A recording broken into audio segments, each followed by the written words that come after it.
இந்த மாதிரி left over rice இருந்தா அதை நம்ம திருப்பி புதுசா வடிச்ச சாதமாட்டமே மாத்துறதுக்கு இந்த மெத்தடை நீங்க ட்ரை பண்ணி பாருங்க. இது நம்ம ஃப்ரிட்ஜில் வச்சு ஹார்டா இருக்கும்.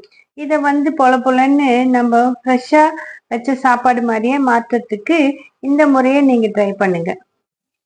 இந்த மாதிரி பாத்திரத்துல தண்ணி வச்சு அதுல மேல இந்த மாதிரி கீழே ஹோல்ஸ் இருக்க தட்டு வச்சு அது மேல சாப்பாடு வச்சிருங்க.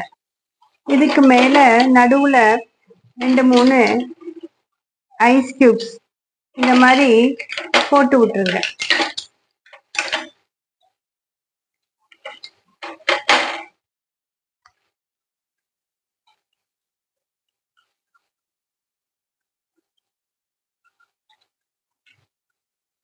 போட்டுட்டு இதை ஒரு மூடி போட்டு மூடி வச்சிருங்க.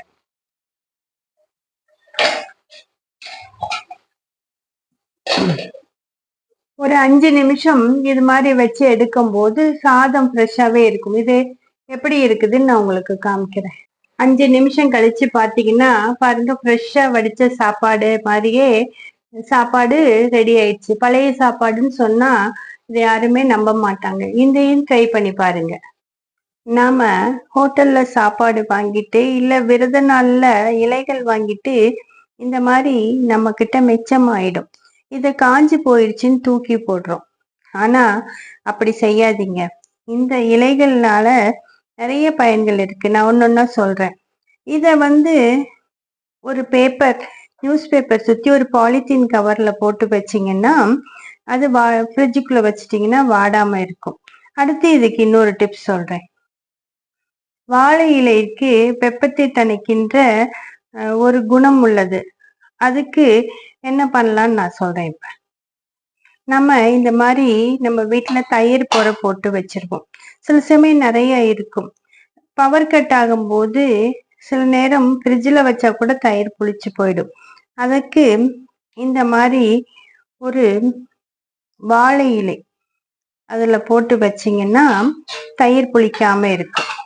அதே மாதிரி மாவுலையும் போட்டு வச்சாலும் மாவு புளிக்காம இருக்கும். பூக்கள் கட்டி இந்த வாழை இலையில சுருட்டி வச்சாலும் பூக்கள் வாடாம இருக்கும். இந்த டிப்ஸை ட்ரை பண்ணுங்க. வெத்தலை போட்டு வச்சா எப்படி மாவு புளிக்காம இருக்குமோ அது போல இந்த மாதிரி வாழை இலை போட்டு வச்சாலும் தயிர் புளிக்காது, மாவு புளிக்காது. ட்ரை பண்ணி பாருங்க. இதெல்லாம் பாட்டி காலத்து டிப்ஸ் தான், இயற்கையா இருக்கிறது. தைரியமா ட்ரை பண்ணலாம். நம்ம வீட்டு இலைகள் வாங்கி ஹோட்டல்லேருந்து வந்தால் சாப்பிட்டுட்டு சில இலைகள் மிச்சமாயிடும். இது பாட்டி காலத்து டிப்ஸ். இதை பாருங்க, பாட்டி தான் செய்கிறாங்க. இந்த மாதிரி வாழை இலைகளை அது லைட்டாக காஞ்சிருந்தாலும் பரவாயில்ல, கிழிஞ்சிருந்தாலும் பரவாயில்ல, இந்த மாதிரி வாழை இலையை போட்டு அதில் கொஞ்சம் நேரம் உட்காரும்போது நம்மளுடைய உடல் வெப்பம் தணிஞ்சு போகும். இது அந்த காலத்தில் பாட்டிகள் பயன்படுத்தியது தான். நம்ம இன்றைக்கி பரபரப்பாக ஓடிட்டுருக்க நேரத்தில் சோஃபாவில் உட்காரோம், தரையில் உட்காரதில்ல. சோஃபாவில் இருக்க சூடு நமக்கு உடம்புக்கு கெடுதல். இந்த மாதிரி பிளாஸ்டிக் சேரில் உட்காரும்போதும் இந்த மாதிரி அந்த வாழை இலைகளை போட்டு உட்காந்திங்கனாலும் நம்மளுடைய உடல் வெப்பம் தணிந்து போகும். எப்பயும் வாழை இலைகளை வேஸ்ட் பண்ணாதீங்க.